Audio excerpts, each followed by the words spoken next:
Creepypastas para tener de fondo mientras te preguntas por qué te duele la espalda a tus veintes. Este video empezará con 3 anécdotas de suscriptores y en los días siguientes publicaré más. Puedes contarnos tu experiencia o creepypasta en los comentarios. Quiero agradecer a los sugars de este video. Shizam Original, Mati, Not Found 2, Esteban e Iván. Mis panas, les quiero preguntar algo, ¿alguna vez han tenido una pesadilla muy aterradora? Comentenla para que salga en el próximo video. Este título fue gracias a Mr. Ale Geniale. Empezamos. Anécdota de Yuji.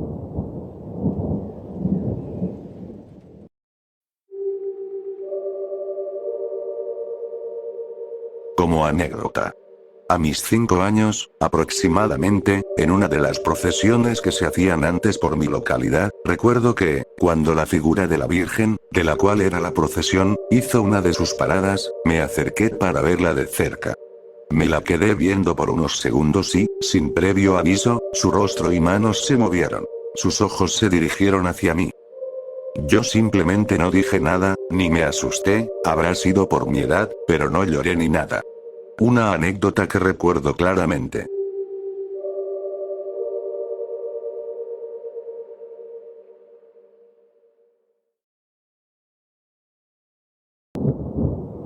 Anécdota de José Miguel Uchuya.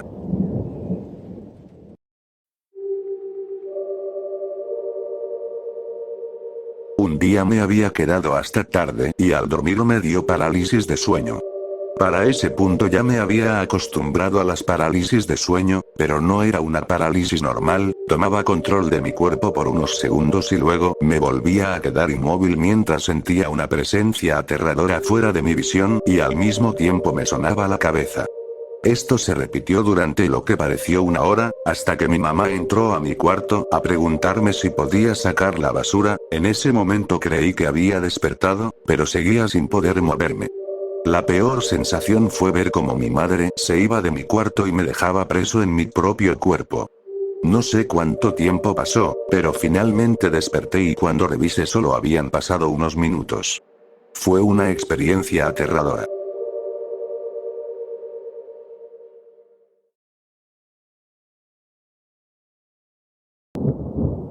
Esta anécdota es de Frenox, el estudio.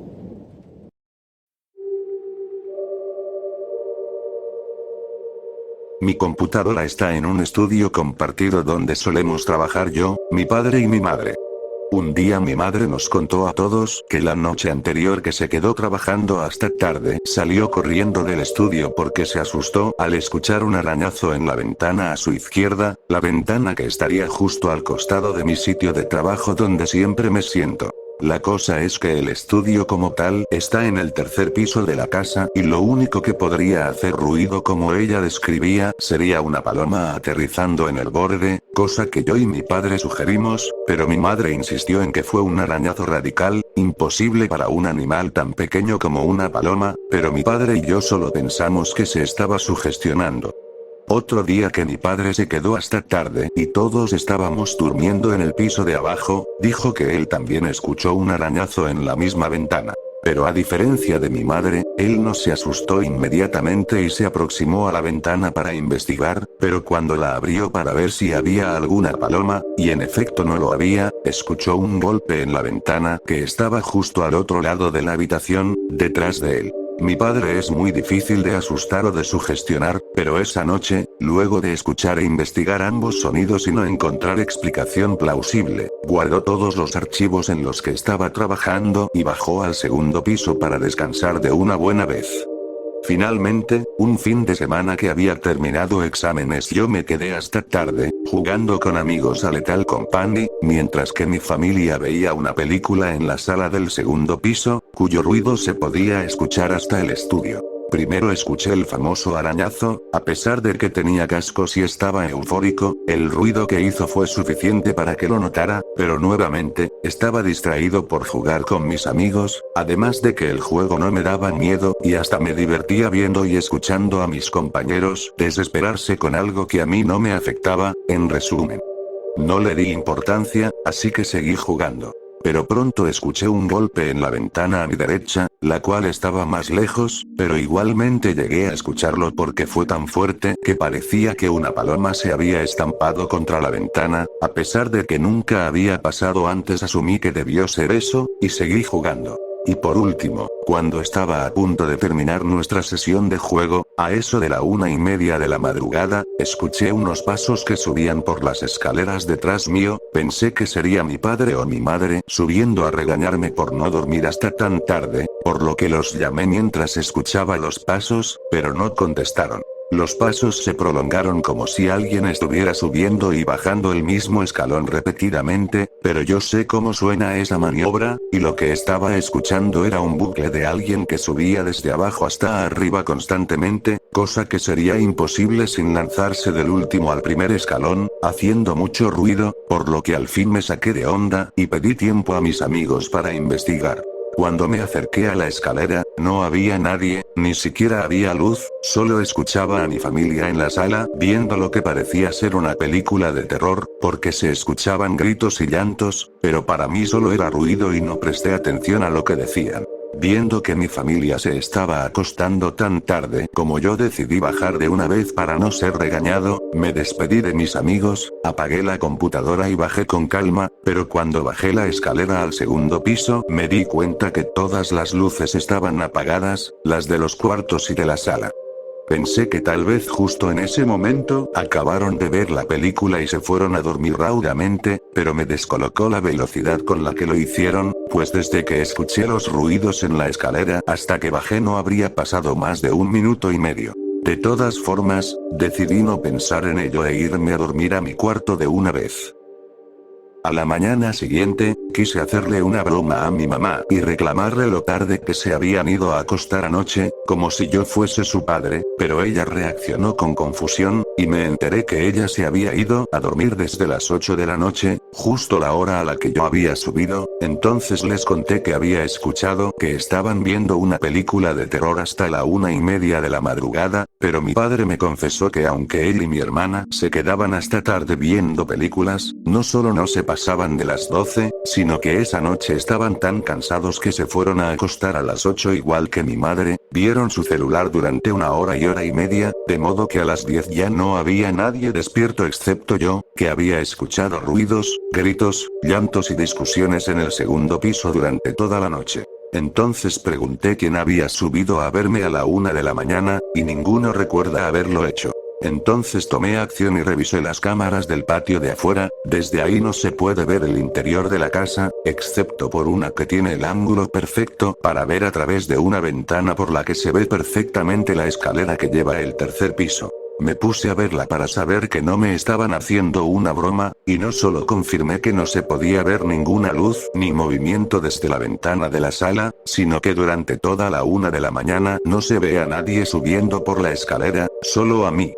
Desde ese día nadie se queda solo en el tercer piso. O se quedan mis padres juntos, yo y uno de ellos, o de plano los tres, pero nadie quiere quedarse solo. Ha pasado ya 1 año y no se volvió a repetir la experiencia, pero aún así, no seré yo quien compruebe si siguen ocurriendo cosas extrañas en este pinche estudio.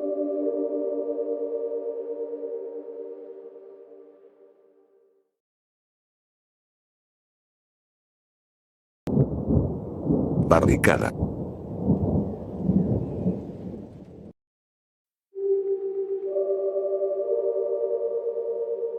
Estoy a punto de hacer una estupidez. Sé que lo es. Lo sé. Pero creo que ya no tengo elección. Y tengo que hacerlo ahora, mientras todavía tengo el valor y la voluntad. Mientras mis manos aún están firmes. Estoy enfermo, siempre lo he estado. Algunos días son mejores que otros. Cuando era niño, mis padres rezaban para que solo fuera un indicio de epilepsia, pero las convulsiones nunca llegaron. Simplemente, no puedo confiar en mí mismo. Veo cosas. Algunos días también puedo oírlas y olerlas. Debería decir que solía verlas.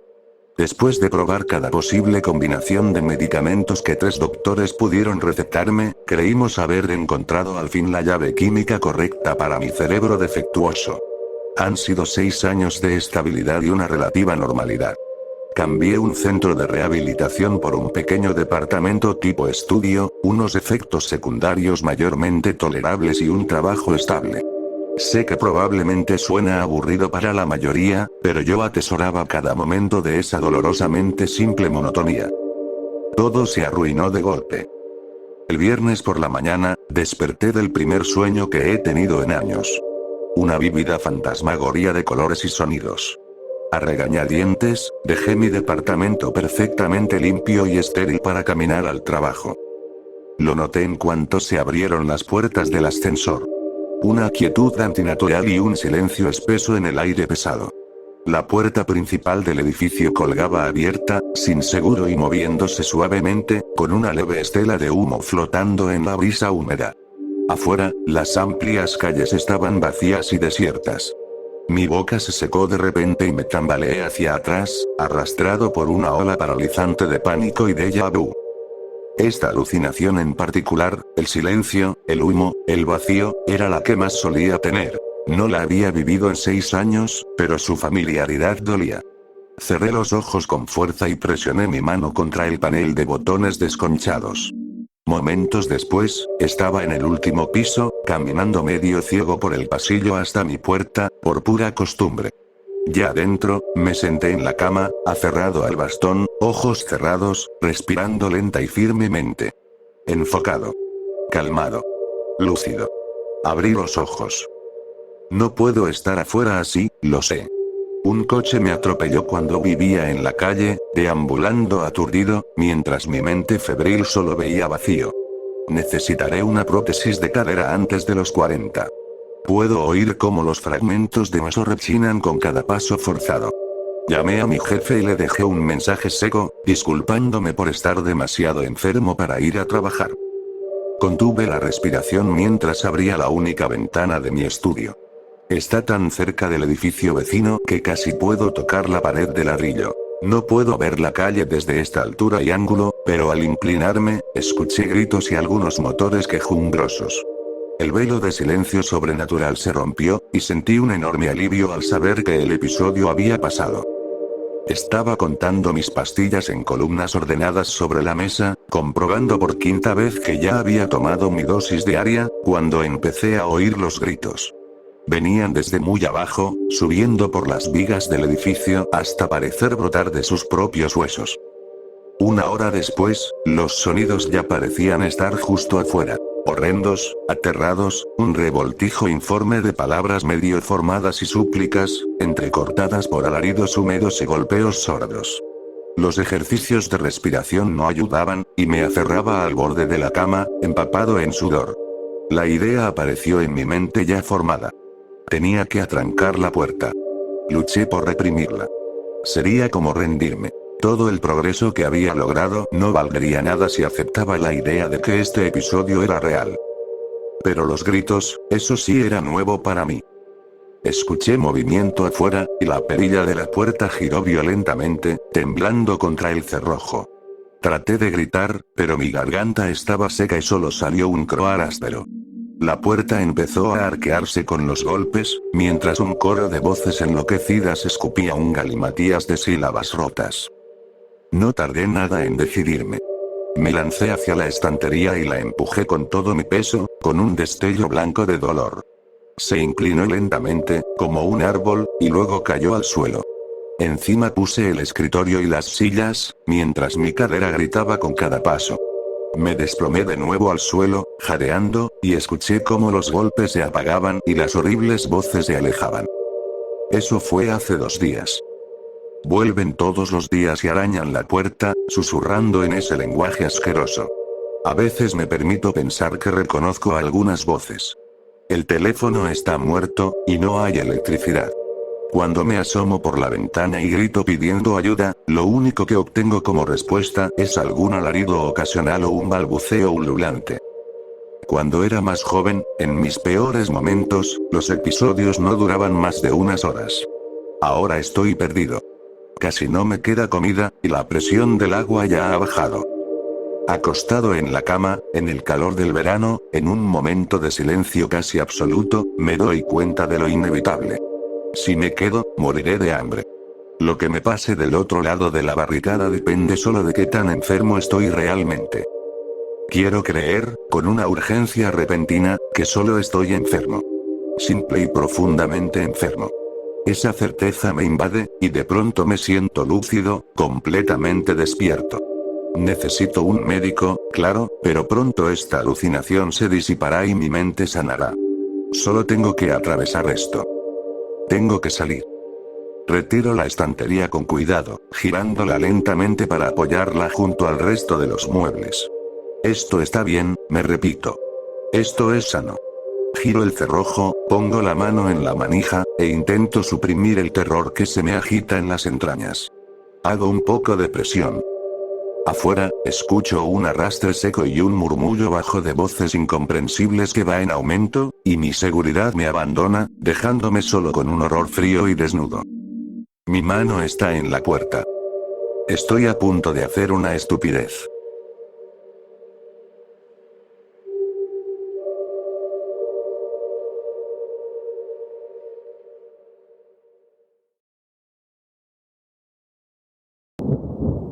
María Sangrienta.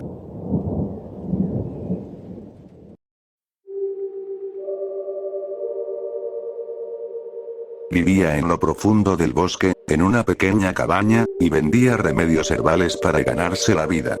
La gente del pueblo cercano la llamaba María Sangrienta y decían que era una bruja. Nadie se atrevía a contrariar a la anciana por miedo a que sus vacas dejaran de dar leche, sus reservas de comida se pudrieran antes del invierno, sus hijos cayeran enfermos o que cualquier otra desgracia que una bruja enfurecida pudiera lanzar sobre ellos ocurriera. Entonces, las niñas del pueblo empezaron a desaparecer, una por una. Nadie sabía a dónde habían ido. Las familias, desesperadas, buscaron en el bosque, en edificios abandonados, en casas y graneros, pero no encontraron rastro alguno de las pequeñas. Algunos valientes se atrevieron a ir hasta la casa de María Sangrienta en el bosque para preguntarle si tenía algo que ver, pero ella negó saber sobre las desapariciones. Aún así, se notó que su apariencia había cambiado. La vieja bruja lucía más joven, más atractiva. Los vecinos sospechaban, pero no tenían pruebas de que ella hubiese tomado a las niñas. Una noche, la hija del molinero se levantó de la cama y salió caminando, siguiendo un sonido encantado que nadie más podía oír.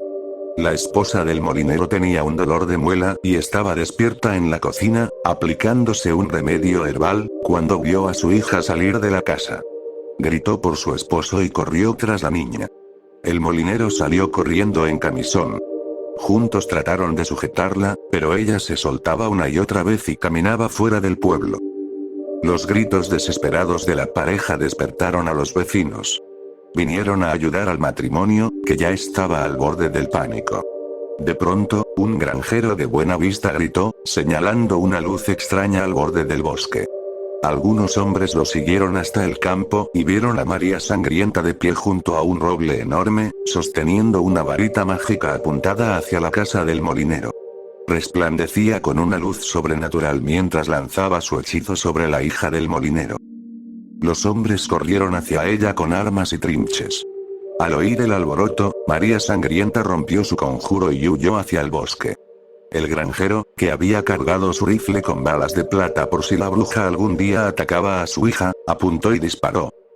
La bala alcanzó a María Sangrienta en la cadera y cayó al suelo. Los furiosos aldeanos se abalanzaron sobre ella y la arrastraron hasta el campo, donde levantaron una gran hoguera y la quemaron en la estaca. Mientras ardía, María Sangrienta lanzó una maldición sobre el pueblo. Si alguien se atrevía a pronunciar su nombre frente a un espejo, enviaría su espíritu para vengarse de su horrible muerte.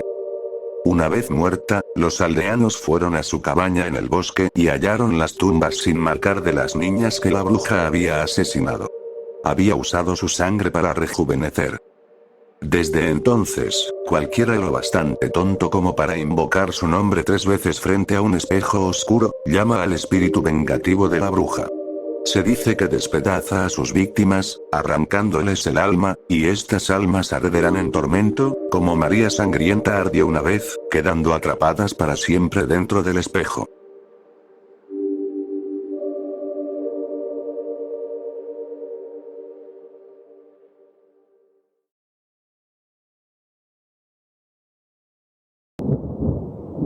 La tienda de los sueños.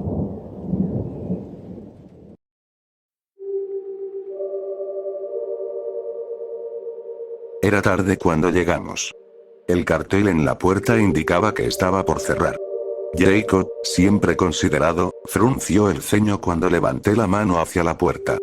Conociendo su preocupación, me adelanté y le dije: no es lo mismo.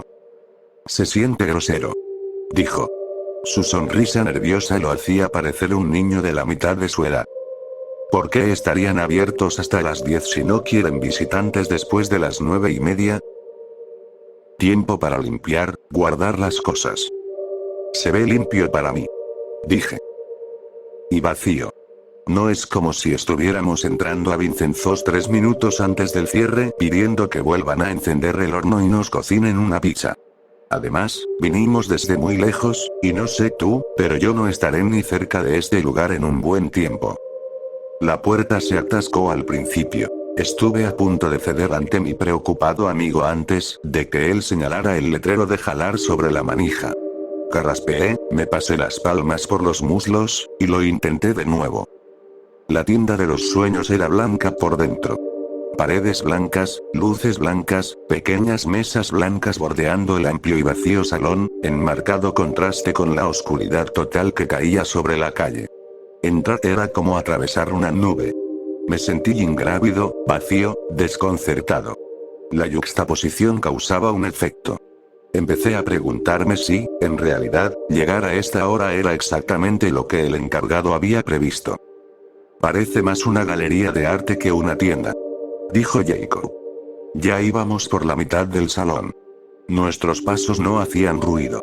La habitación estaba pesadamente silenciosa, como acolchada. ¿Y tú qué sabes de galerías de arte, amigo? Pero tenía razón. El lugar era austero y estéril. Te hacía querer quedarte quieto, mirar alrededor, en silencio, con respeto. No había ningún olor, ni siquiera uno neutro. Un lienzo en blanco esperando la pincelada de algún visionario que le diera identidad. Marcos colgaban sobre las mesas, enmarcando la nada. Quise llenar las paredes, decorar el aire con mis pensamientos. Jacob me respondió, pero sus palabras eran apagadas, sin importancia. Yo floté hacia la izquierda y me encontré mirando una esfera de cristal. El vidrio era claro. Quise poner la mano sobre ella, medio esperando que salieran cuerdas moradas de electricidad que respondieran a mis dedos como si fuera una lámpara de plasma. Me invadió una urgencia de crear, de combustión. Una puerta se abrió en la pared trasera, una línea negra deslizándose de izquierda a derecha, y el encargado entró. Era un hombre pequeño, vestía chaqueta blanca y gafas con montura más delgada que el bigote de lápiz que tenía sobre el labio. Sonrió mientras cruzaba la sala con paso seguro, sus tacones sonando contra la madera blanca, y se detuvo a mi lado para mirar la esfera. ¿Qué ves?, preguntó. Nada. Mi voz sonaba lejana. Nubes llenaban mis oídos como bolitas de algodón. ¿Por qué tus ojos están abiertos, amigo mío? Hablaba con suavidad, con una pronunciación cuidada y delicada, y cuando cerró su mano delgada y huesuda sobre mi muñeca, fue como si despejara el agua de mis oídos. Sentí como si emergiera a la superficie, rompiendo la tensión de algún peso opresivo que intentaba mantenerme abajo. Me dio la mano hasta la esfera y cerré los ojos. Contuve la respiración un segundo y solté una risa. Es mi escuela primaria, dije. En Leeds. Hace 15 años que no la veía. Es como si estuviera ahí. Interesante, dijo el hombre. Soltó mi muñeca y mi mano se deslizó de la esfera. Abrí los ojos, de pronto de nuevo de pie sobre mis propias piernas, y me giré. Las paredes blancas se habían vuelto gris claro. Jacob ya no estaba. Lo que acabas de experimentar es un clásico, uno de nuestros más vendidos. Lo llamamos plenitud. La mayoría de la gente ve a un ser querido. Alzó una ceja y sonrió, como diciendo, ahora ya sé quién eres. Cruzamos la sala hasta otra mesa. No tengo mucha familia. Me encontré explicando, a la defensiva. El encargado suspiró con pesar y negó con la cabeza. Terrible. Viví con mi tía cuando mi madre se fue. Me mandaron a un internado apenas tuve edad. No me digas. Tenía una maestra en tercero, la señorita Wilson. Me dejaba almorzar en su aula para leer, porque no tenía amigos. A veces soñaba que ella era mi verdadera madre, que todo había sido un error. Me llamaba después de clases y me decía que iba a vivir con ella. Su casa quedaba a una cuadra del colegio. A veces me paraba frente a la reja y trataba de ver por la ventana. Tenía una hija mayor que yo por un par de años, pero en mis sueños, yo era su único hijo. Estábamos frente a otra esfera vacía. Miré al encargado y él asintió. Cerré los ojos y puse la palma sobre el cristal. Dios mío. Dije, retirando la mano. Las paredes eran ahora de un rojo oscuro. ¿Qué es? ¿Qué ves? El rostro del hombre se contorsionó con una mueca de simpatía, y me tocó el hombro. Bucky. Dije, sacudiendo la cabeza. Un pato. Vivía en el estanque detrás del internado.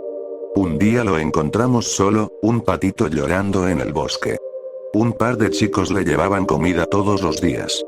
Lo vimos crecer. Mi voz se quebró. ¿Y?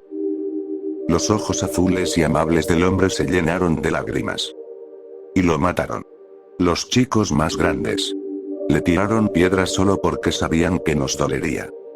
Me sequé los ojos y me di la vuelta, avergonzado. Era horrible, uno de mis peores recuerdos. Por años lo reviví una y otra vez en mis sueños. Querido muchacho, lo siento mucho. Dijo, girándome para verme de frente. Este también es popular. Lo llamamos perseverancia. Normalmente lleva a uno a la cima de la montaña, no al fondo del valle. Creo que quiero irme. Dije, mientras me ofrecía un pañuelo. Lo entiendo perfectamente. Pero antes me gustaría mostrarte uno más. Es parte de nuestra nueva línea. Lo estamos desarrollando para cierto público muy específico, y creo que podrías ser el sujeto ideal. El encargado desapareció tras la puerta negra de la pared trasera, por donde había salido antes.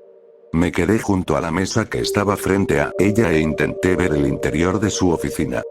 No había luces. Me incliné, y su rostro apareció. Aquí está. Dijo, colocando otra esfera frente a mí. ¿Cómo se llama esta? Oscuridad. Respondió con una sonrisa. Retiré la mano. ¿Qué se supone que debo ver? No puedo decírtelo. Pues no estoy seguro de querer verlo, entonces.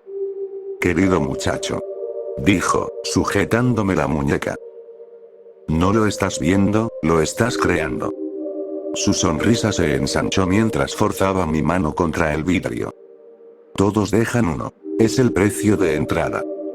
Su voz se desvanecía, como si hablara desde algún lugar por encima de mí, mientras yo caía más profundo, en cascada hacia la oscuridad. Hay quienes desean experimentar pesadillas a demanda, no me preguntes por qué. Tu mente servirá como el lazo que los conecta, el conducto de la desesperación. Ahora abre los ojos. Dime qué ves. Todo era negro. No sabía si tenía los ojos abiertos o cerrados. En algún lugar, muy lejos, escuché un grito. Luego reconocí la voz. Era la mía. Sentí la tensión en mi garganta mientras mis cuerdas vocales se forzaban hasta romperse. Mis ojos comenzaron a ajustarse. Estaba en la tienda de los sueños, pero ahora las paredes eran negras, las mesas eran negras, el ventanal que daba a la noche era indistinguible del lugar donde el encargado estaba parado. Intenté hablar y no pude. Vete ya. Dijo, tomando mi mano y guiándome hacia la salida. Lleva lo que te queda y olvida lo que dejaste atrás. Lo intenté. De verdad lo hice. El problema es que, lo que dejé atrás también soy yo. Y está atrapado. Encerrado en la esfera negra, actuando como combustible para los fuegos que los buscadores de emociones encienden cada vez que la tocan. Mi espíritu es leña. Sus manos, la chispa. Ardemos juntos. Excepto que ellos pueden quitar las manos, pueden terminar la pesadilla. Yo nunca salgo de ese lugar oscuro.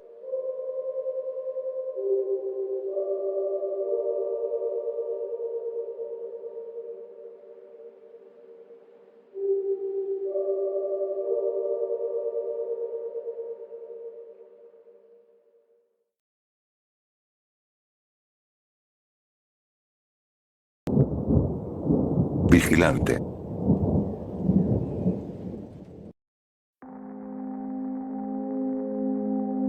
Está dormida. ¿Podemos hablar un momento?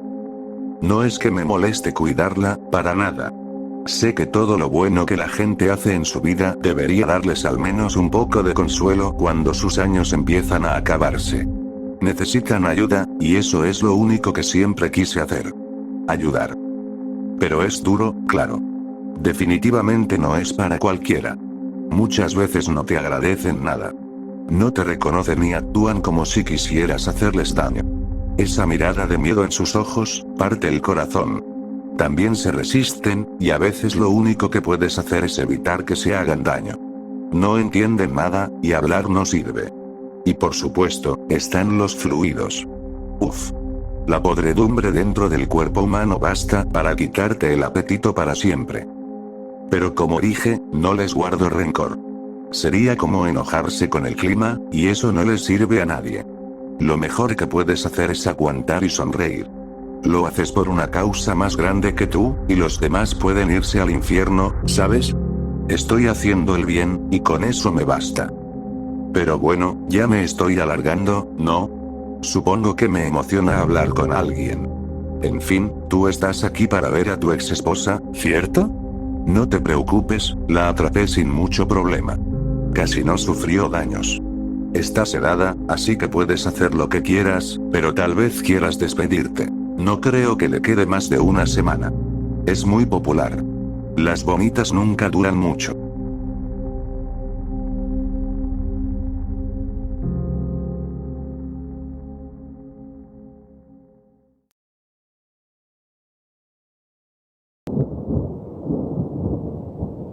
Ven y sígueme.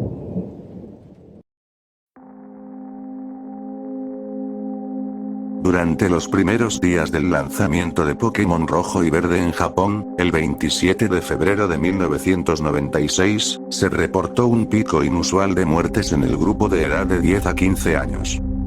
Los niños eran hallados muertos, usualmente por suicidio, principalmente por ahorcamiento o saltos desde alturas.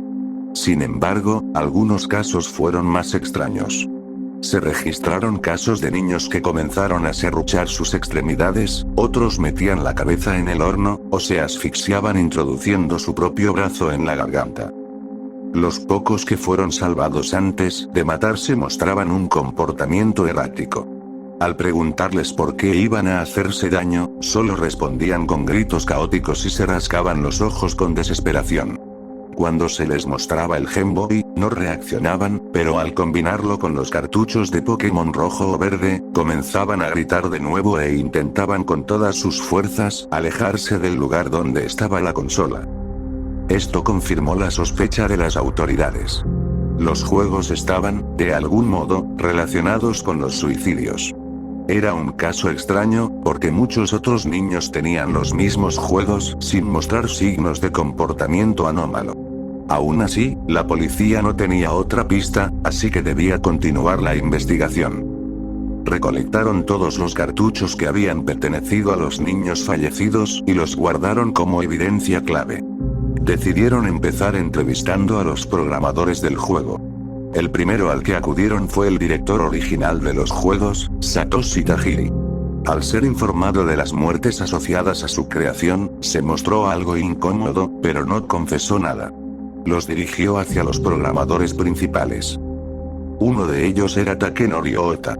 A diferencia de Tajiri, Ota no parecía nervioso, sino reservado. Explicó que era imposible que un juego provocara muertes, y recalcó que no todos los niños se vieron afectados. Descartó la situación como una coincidencia extraña o un caso de histeria colectiva.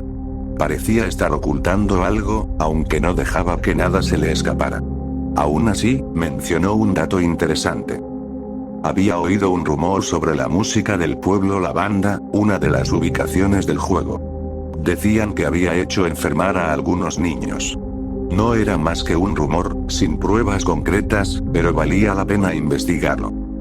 Dirigieron entonces la investigación hacia Junichi Masuda, el compositor de la música.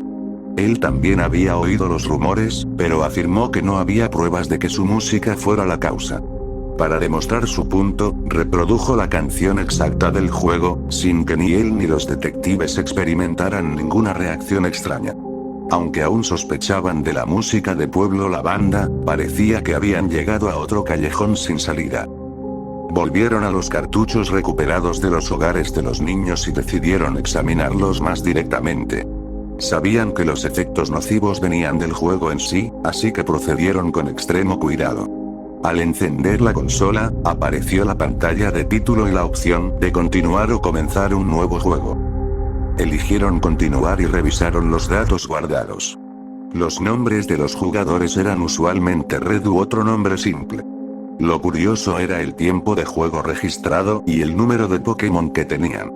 Todos mostraban muy poco tiempo de juego y solo un Pokémon en su inventario.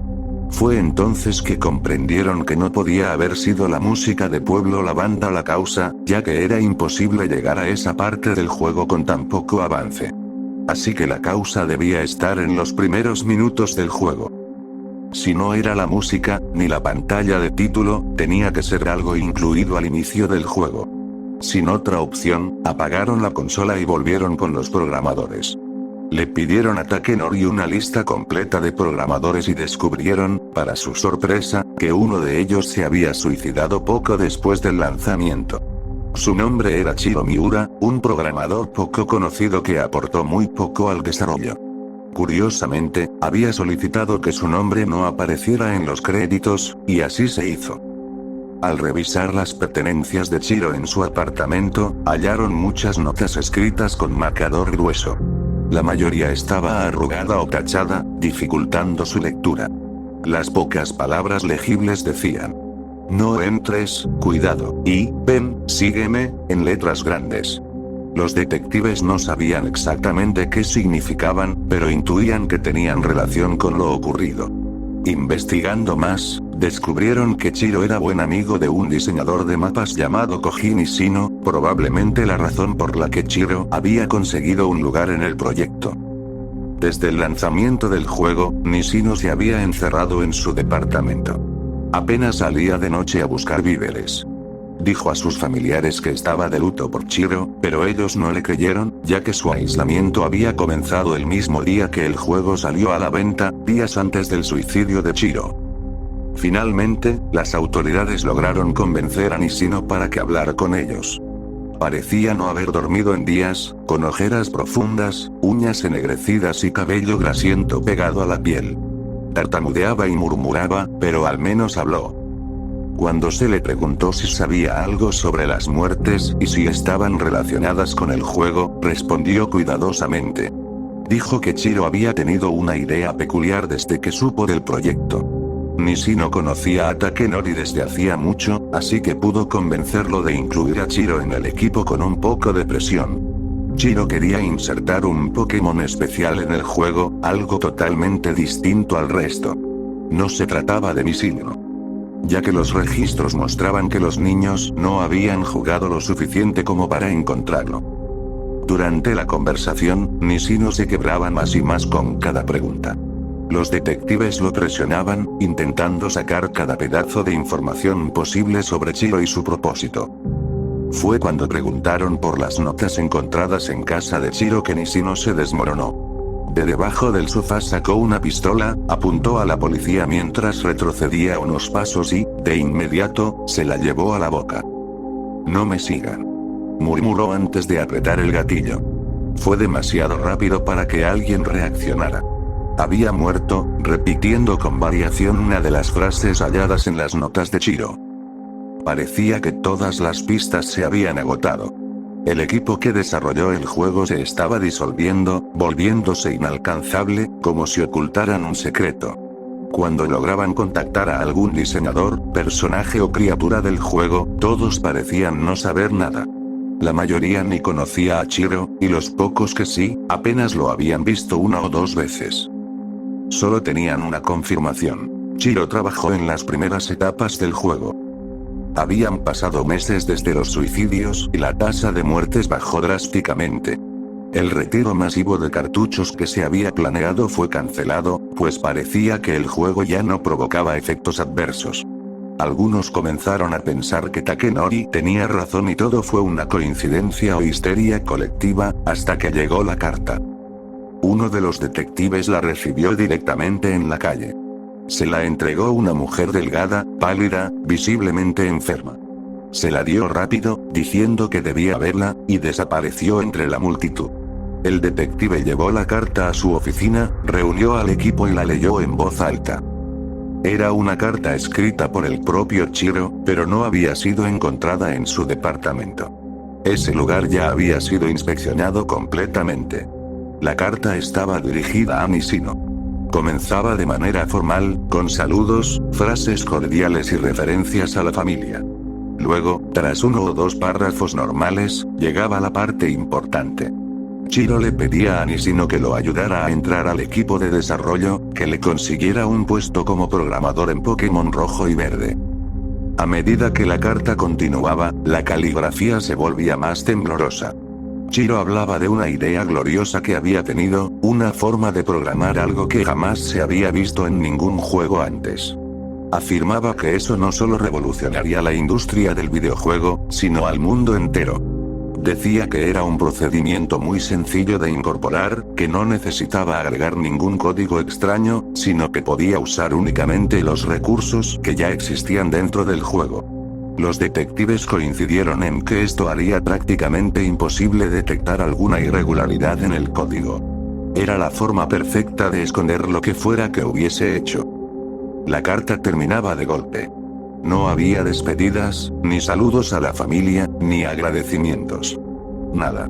Solo su nombre, escrito con tanta fuerza que casi rompía el papel. Solo su nombre. Chiro Miura. Ese fue el clavo final en el ataúd para los detectives. Ya no había lugar para la duda. Chiro había programado algo en las primeras etapas del juego, algo perturbador. Y para avanzar en la investigación, descubrieron un dato más. Todos los programadores habían trabajado en parejas. Incluso Chiro. Su compañero había sido otro programador llamado Sousuke Tamada. Si alguien sabía qué secreto ocultaba el juego, ese era Sousuke Tamada. Era su última esperanza para desentrañar el misterio de una vez por todas. Averiguaron que Sousuke había hecho muchas contribuciones al código del juego y parecía un tipo normal, trabajador. Les permitieron entrar sin problemas a su casa, un lugar modesto. Se acomodaron en la sala de estar, pero Sousuke no se sentó. Se quedó de pie junto a la ventana del segundo piso, observando la calle llena de gente. Sonreía levemente. No hubo testigos presenciales de lo que sucedió después. Lo único que quedó de esa conversación fue una grabación de voz hallada sobre la mesa, justo frente a los dos detectives encargados de hablar con Sousuke. A continuación, la transcripción sin editar. Sousuke Tamada, ¿cuál fue su participación en los juegos Pokémon Rojo y Verde? Preguntó el primer detective. Fui programador. Respondió con voz ligera, amistosa, casi demasiado amistosa. Solo eso. Tengo entendido que los programadores trabajaron en parejas, ¿es cierto? Continuó el detective. Se escucha el sonido de pasos sobre el suelo. Tras unos segundos, Sousuke respondió. Es cierto. Y su compañero se llamaba. El detective fue interrumpido de inmediato por la voz inquietante de Sousuke. Chiro Miura, ese era su nombre. Chiro Miura. Silencio otra vez. Parecía que los detectives comenzaban a sentirse incómodos con ese hombre. ¿Podría decirnos si Miura actuó de forma extraña? ¿Notó algún comportamiento inusual mientras trabajaban juntos? Sousuke respondió. Realmente no lo conocía bien. No nos veíamos mucho, solo ocasionalmente para intercambiar datos, o cuando convocaban al grupo completo a una reunión, esas eran las únicas veces que lo veía. Se comportaba de forma normal, que yo recuerde. Era un hombre bajo, y creo que eso le afectaba, se notaba más débil que cualquier otro hombre que haya conocido. Estaba dispuesto a hacer mucho trabajo con tal de ganarse el reconocimiento, eso lo sé. Creo que... Silencio. ¿Sí? Presionó el detective. ¿Qué cree?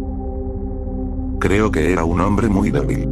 Creo que quería demostrar algo. Pese a eso, quería hacerse notar por algo especial, algo que hiciera que la gente dejara de ver su apariencia y empezara a prestar atención a la mente poderosa que escondía en su cráneo, pero, por desgracia para él, no tenía una gran mente con que respaldar esa ambición.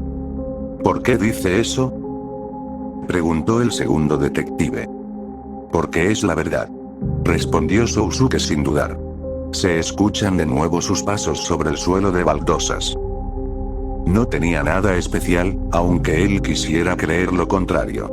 No puedes convertirte en alguien grandioso solo por desearlo. Es imposible, y de algún modo, creo que él lo sabía. En el fondo, lo sabía. Los detectives guardaron silencio, sin saber cómo dirigir la conversación. Tras un momento, continuaron. ¿Puede decirnos en qué parte del juego trabajó Chiro exactamente? Esta vez, Sousuke respondió con mayor rapidez. En nada, quiero decir, en nada importante. Trabajó en algunas secciones oscuras del inicio del juego. Pausa. En la parte del profesor Oak, para ser exactos. Trabajó en algunas líneas donde aparece Oak, al principio, ¿saben? ¿Qué más?, insistieron los policías. Sabían que Sousuke sabía algo. Lo notaban en su voz. Sabemos lo de los niños. Sabemos de las muertes.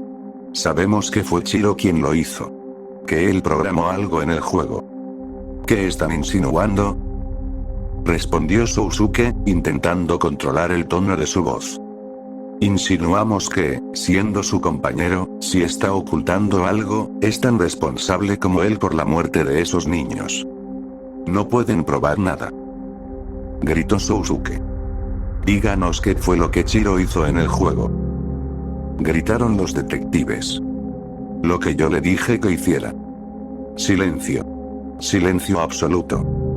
¿Quieren saber, dijo Sousuke finalmente, rompiendo el silencio espeluznante, pero reemplazándolo con su voz. ¿Quieren saber de qué se trata todo esto? Chiro era un idiota. Haría cualquier cosa por un poco de atención, lo que fuera. Ni siquiera sabía programar bien. Pero había una cosa que sí podía hacer. Dejarse manipular. Le decías qué hacer, y lo hacía. Ni siquiera preguntaba. Solo lo hacía. Todo por escuchar un simple gracias al entregar el trabajo terminado. Esa era su motivación. Eso era todo lo que quería. Se oyeron 2 clics. Las armas de los detectives se habían armado. Podía controlarlo perfectamente. Es muy parecido a Takenori, claro que ustedes no lo sabían, pero yo fui quien tuvo la idea del juego, de toda esta operación. Solo le dije al tipo qué hacer, y él me siguió sin dudar. No sabe nada, igual que Chiro. Se escuchó el sonido de una ventana abriéndose, seguido por pasos rápidos. No se mueva o disparamos. Déjenme contarles sobre una mecánica del juego, continuó Sousuke. Su voz era más apresurada, pero aún con ese tono burlón. Considérenlo una pista, ¿sí? Si caminas lo suficiente por el pasto alto, aparecerá un Pokémon y podrás entrar en combate. Es una parte necesaria del juego, ven. Aléjese de la ventana. No se lo vamos a repetir. Al inicio del juego tienes que entrar al pasto antes de que aparezca Oak y te dé tu primer Pokémon, ¿me entienden?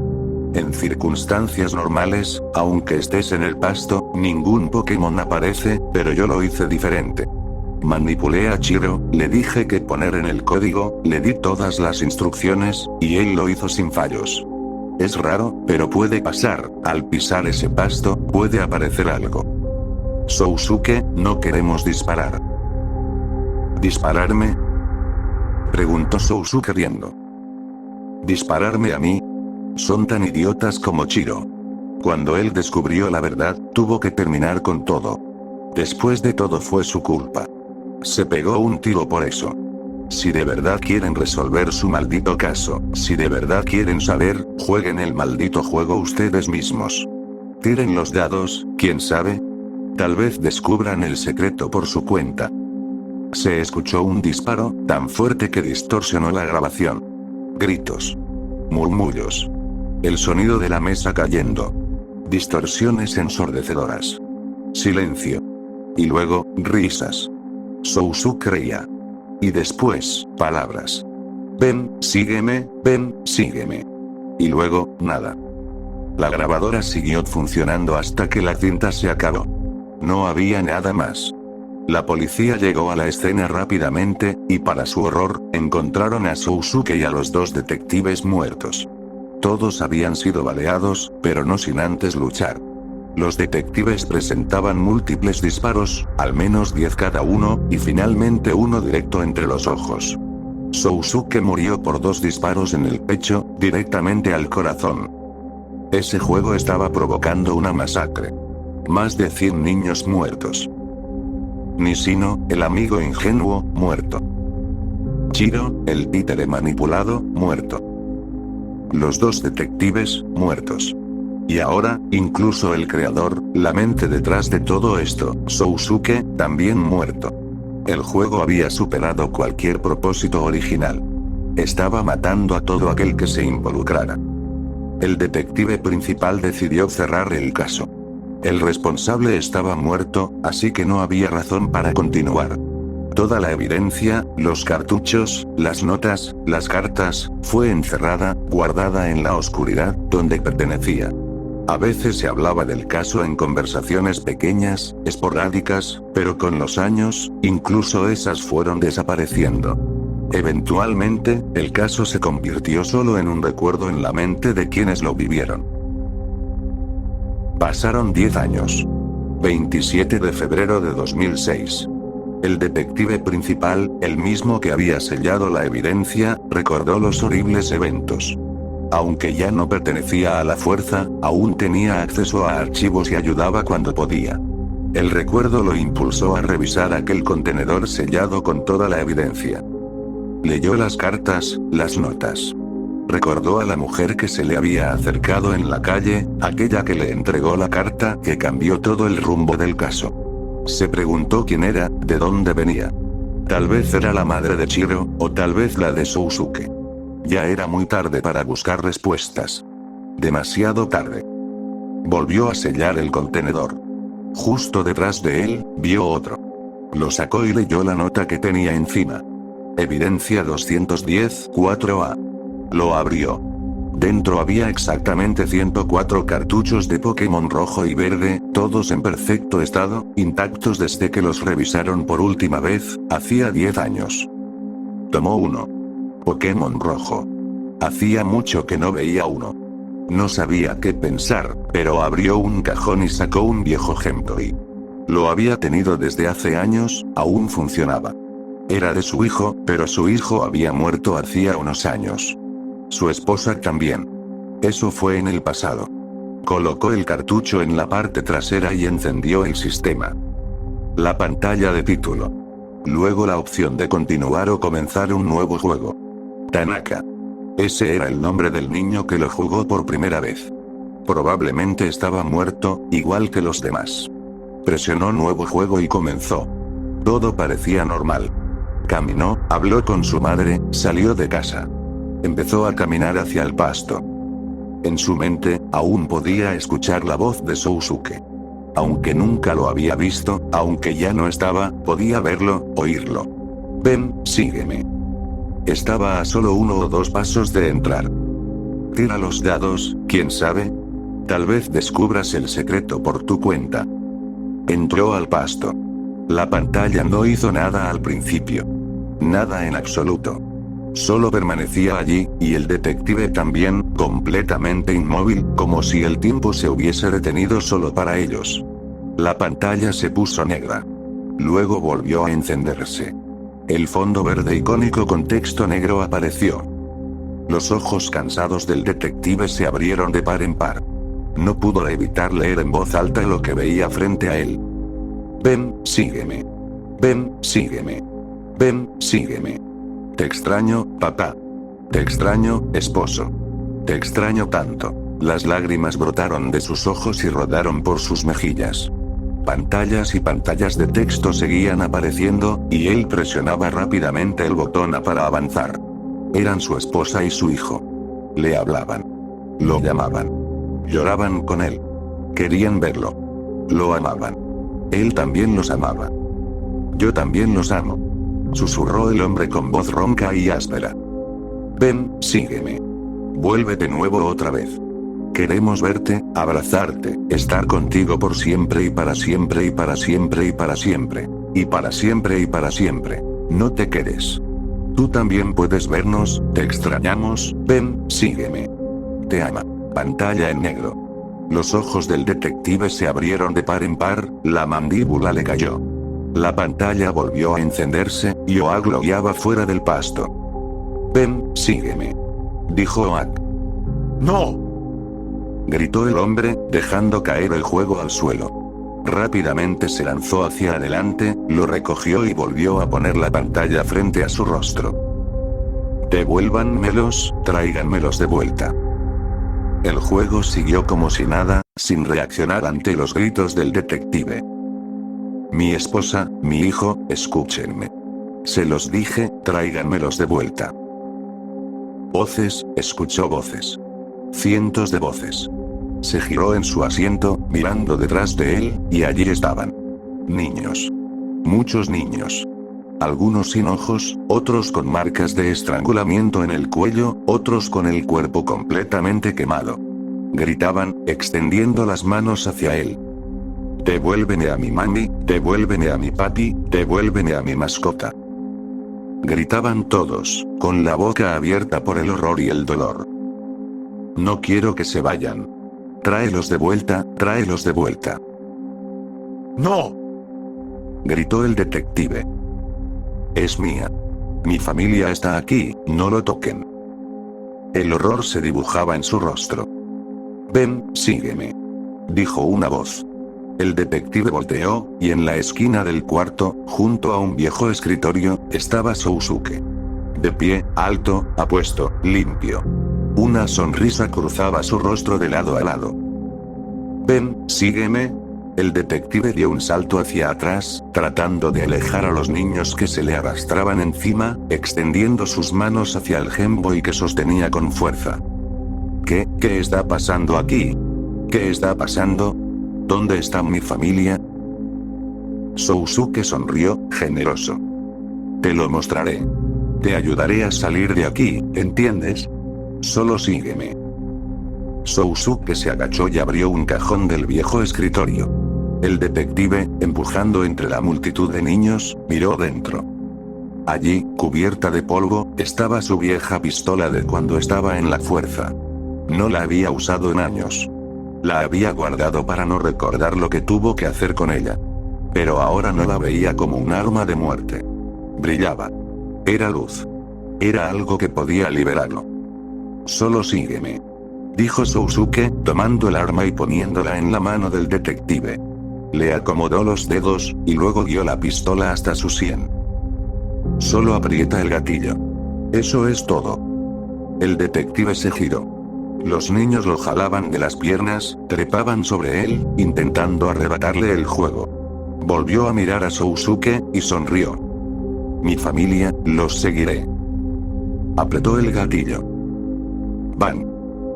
Su cerebro salpicó la pared cuando cayó al suelo, muerto. Pasaron varios días antes de que encontraran el cadáver.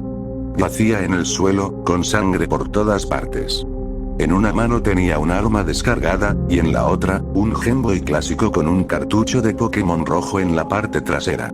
La batería se había agotado hacía tiempo, dejando solo una pantalla negra. Ese fue el último asesinato que las autoridades estaban dispuestas a permitir. El último detective que alguna vez fue parte del caso se encargó personalmente de reunir los 104 cartuchos, y los quemó todos, asegurándose de que ni uno solo sobreviviera. Nunca más volvería a atormentar a nadie.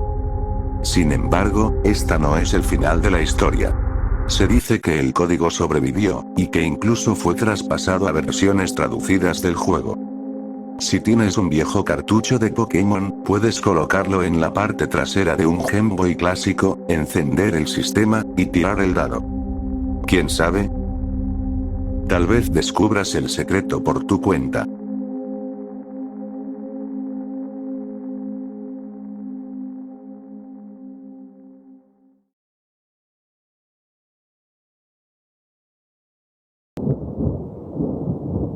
ruidos casuales.